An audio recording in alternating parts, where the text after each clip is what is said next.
안녕하세요. 저는 오늘 제가 낳은 아들을 갖고 장난을 친 미친 인간들에 대한 이야기를 해볼까 합니다.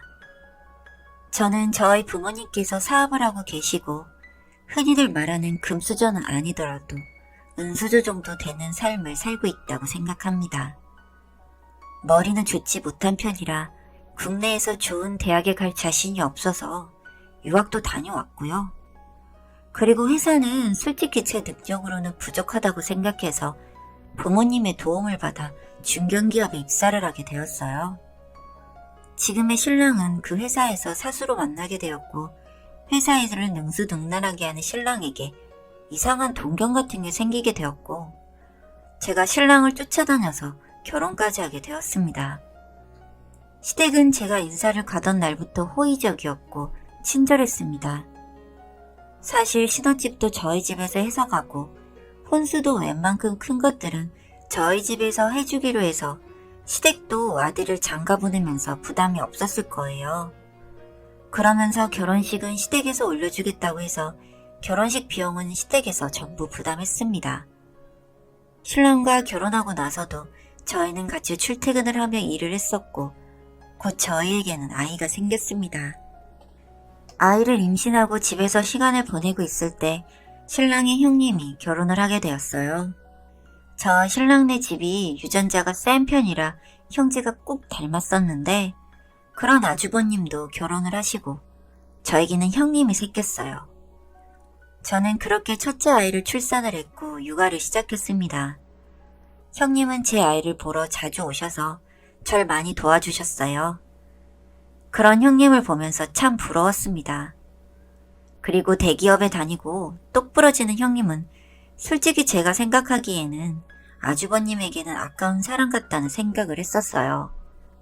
그러다가 시간이 지나갔고 저도 형님도 임신을 하게 되었습니다. 의도하진 않았지만 둘이 임신을 비슷한 시기에 하게 되어서 저는 12월 초에 출산 예정이었고 형님은 12월 말에 출산 예정이었습니다. 어차피 병원도 같이 다니는 게 나을 것 같아서 저희는 같은 산부인과를 다니고 같은 산후조리원을 다니게 되었어요.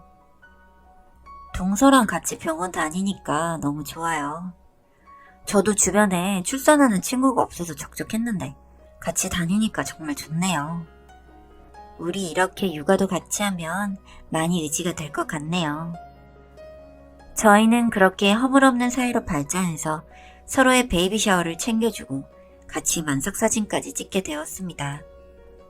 그리고 찾아온 출산의 시간, 저희 아이는 예정일이 다 되었는데도 나올 생각을 않고 뱃속에서 자꾸 커지기만 해서 결국 12월 중순에 제왕절개로 출산을 하게 되었어요. 조금 급하게 날짜를 잡고 진행을 했던 터라 신랑과 양가 어른들만 알고 있었어요. 그런데 며칠 뒤 몸을 움직일만 해서 형님에게 연락을 했는데 형님은 예정일보다 빠른 출산을 했더라고요.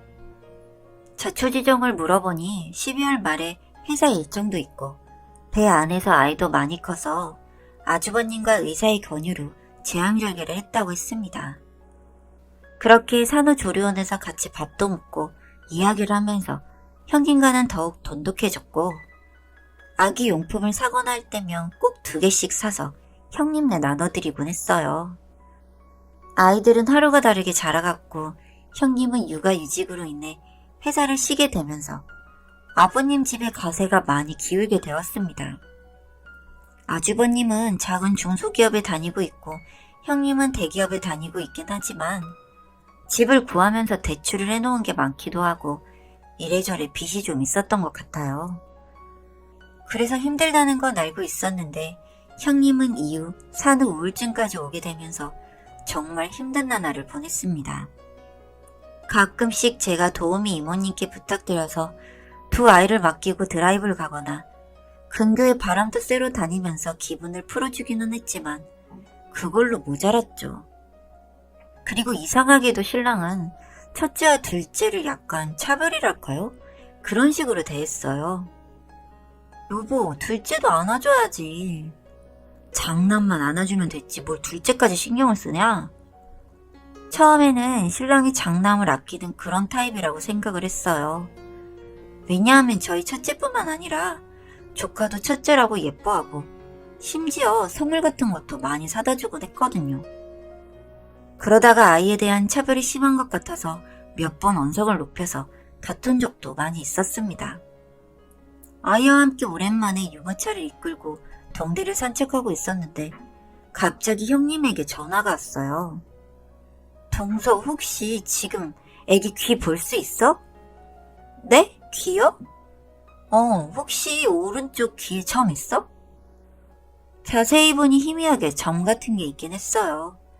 그래서 있다고 말씀을 드렸더니 그 자리에서 전화가 끊겼고 그날 밤 저희 집으로 아기를 안고 아주버님네 부부가 오셨습니다. 신랑과 아주버님은 안절부절 못하고 있었고 어쩐지 형님은 엄청 화가 많이 나 있었어요. 동서는 우리 아이 바뀐 거 알고 있었어? 네? 아기가 바뀌다뇨? 제가 반문을 하자 옆에 있던 아주버님이 다급하게 형님의 말을 막으면서 제지를 하려고 했고 신랑은 제 손만 꼭 잡고는 아무 말이 없었습니다.